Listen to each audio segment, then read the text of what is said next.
जबकि जबकि 1947 में देश आज़ाद हुआ था, उस वक्त ये तय हुआ था कि इस देश की हिंदी इस देश की रानी बनेगी और अंग्रेज़ी नौकरानी बनेगी।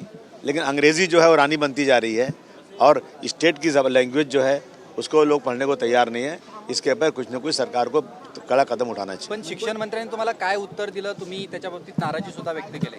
नहीं देते उत्तर तो क्या करेंगे, उत्तर ही मिलता नहीं है। यहाँ तो ऐसी चीज़ है कि चिल्लाते रहो, कोई जवाब ही नहीं मिलता है। मुंबई में भी हीच परिस्थिती आहे। माहीमध्ये मराठी शाळेसाठी आंदोलन करावी लागतात, अजूनही आंदोलन करतात, मात्र ती बाहेरची शाळा बंद करण्याचा प्रयत्न। बहुत सारी जगहों पर ऐसा हो रहा है, पूरे महाराष्ट्र में ऐसा हो रहा है कि मराठी पढ़ने वाले लोग कम मिल रहे हैं। सर, जो पूरा प्रकरण है, जमीन प्रकरण पार्थ पवार जिसमें नाम आ रहा है, कोर्ट ने सीधा सीधा बोला कि पार्थ पवार का अभी तक नाम क्यों नहीं डाला उस केस में? अरे आपको पता नहीं कि वो लोग सरकार में है, सरकार में जो रहते हैं उनका नाम आता है क्या?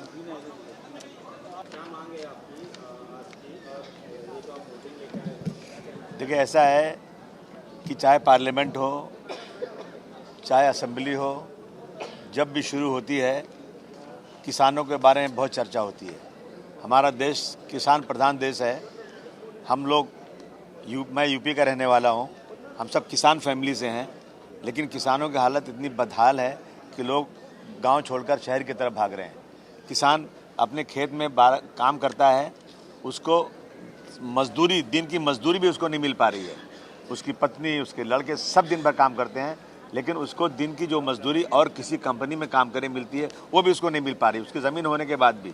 और सरकारें जो है बड़ी बड़ी बातें करती हैं। आज आप यूएसए में जाके देखिए, दूसरे मुल्कों में किसानों को सहूलत दी गई है, किसानों की सब्सिडी बहुत ज़्यादा दी जाती है, हमारे यहाँ सब्सिडी भी नहीं मिल रही है।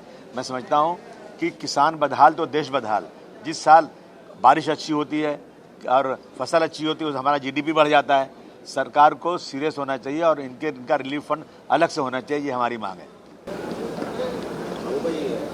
आरटीआई में ऐसा खुलासा हुआ है कि अभी जो पूर हुआ था महाराष्ट्र में, तो किसानों की मदद के लिए सीएम रिलीफ फंड में 1 बिलियन रुपीज़ जो है लोगों ने मदद की थी, लेकिन वो जो पैसे हैं वो किसानों तक नहीं पहुँचे, क्योंकि रिलीफ के लिए लोगों ने मदद की थी मुख्यमंत्री साहब। हाँ, तो ये तो अफसोस की बात है ना कि किसान आत्महत्या कर रहा है और किसानों से वोट लेने के लिए बातें की जा रही हैं और किसानों के लिए 1 बिलियन आया और वो पैसा उसको किसानों को नहीं मिला। ये तो शर्म की बात है। और महाराष्ट्र जो है इस देश की आर्थिक राजधानी है और यहाँ पे सबसे ज़्यादा किसानों को आत्महत्या हो रही है। अभी जब बात चर्चा होगी तो अपोजिशन खूब चिल्लाएगी और सत्ता पक्ष बोलेगा हम ये मदद कर रहे हैं, लेकिन जब ज़मीन पे देखेंगे तो आत्महत्या और बढ़ती जा रही है।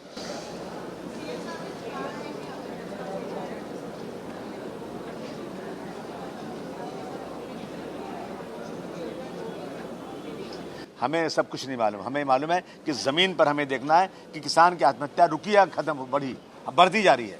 सारी बातें करने के बाद भी उसकी आत्महत्या नहीं रुक रही है, इसलिए कि उसके पास खाने को पैसे नहीं, उसके बच्चों को पढ़ाने के पैसे नहीं है, उसके बाप के इलाज के लिए पैसे नहीं है और उसको मजदूरी नहीं मिल रही है।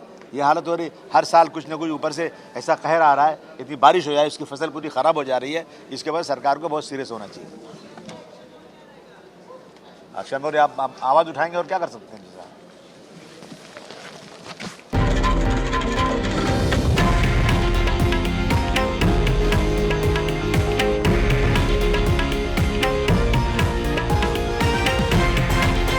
हे आहे देशातील नंबर 1 न्यूज नेटवर्क आणि आपण पाहत आहात TV9 मराठी, एकमेव।